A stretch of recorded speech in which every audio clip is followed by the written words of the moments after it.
யோவான் 14ஆம் அதிகாரம் அதனுடைய 2-3 வசனத்தை வாசிப்போம். என் பிதாவின் வீட்டில் அநேக வாசஸ்தலங்கள் உண்டு. அப்படி இல்லாதிருந்தால் நான் உங்களுக்கு சொல்லியிருப்பேன். ஒரு ஸ்தலத்தை உங்களுக்காக ஆயத்தம் பண்ண போகிறேன்.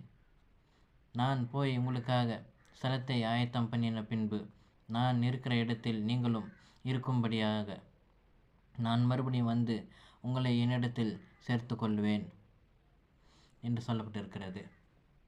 நம் ஒவ்வொருவருக்காகவும், கிறிஸ்தவர்களாகிய ஒவ்வொருவருக்காகவும் இயேசு கிறிஸ்து நமக்காக பரலோக ராஜ்யத்திலே ஒரு ஸ்தலத்தை வைத்திருக்கிறார், ஆயத்தம் பண்ணி கொண்டிருக்கிறார். நாம் அதற்காகத்தான் ஒவ்வொருவரும் வருகையில் எடுத்துக்கொள்ளப்படும்படியாகவும் அவரோடு கூட நித்திய காலமாய் அவரோடு கூட இருக்கும்படியாகத்தான் நாம் இந்த உலகத்திலே அவருடைய வருகைக்கு ஆயத்தப்பட்டு கொண்டிருக்கிறோம், ஆயத்தமாய் இருக்கிறோம். இயேசு கிறிஸ்து ஒரு நாள் நமக்காக வந்து வருகையில் வரும்பொழுது நம் ஒவ்வொருவரையும் அவர் நமக்காக வைத்திருக்கிற ஸ்தலத்தில், ஆயத்தம் பண்ணி இருக்கிற ஸ்தலத்திலே அவர் நம்மை கொண்டு போய் வைக்கிறவராய், அவர் இருக்கிற இடத்திலே வைக்கிறவராய் இருக்கிறார், காணப்படுகிறார். நாம் ஒவ்வொருவரும் அதே வாஞ்சிக்க வேண்டும், அதே விரும்ப வேண்டும். நாம் இந்த உலகத்திற்கு பாத்திரமல்ல என்று சொல்லி வேதத்தில் வாசிக்கிறோம்.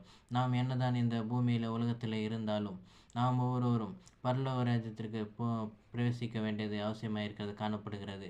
நாம் இந்த உலகத்திற்கு பாத்திரவான்கள் அல்ல. நாம் அவருடைய வருகைக்காக ஒவ்வொரு நாளும் ஆயத்தமாக்கப்பட்டவர்களாக இருக்க வேண்டும், மற்றவர்களையும் ஆயத்தப்படுத்துவர்களாக இருக்க வேண்டும், காணப்பட வேண்டும். அதுவே இயேசு கிறிஸ்து விரும்புகிறார், பிரியமாக இருக்கிறார்.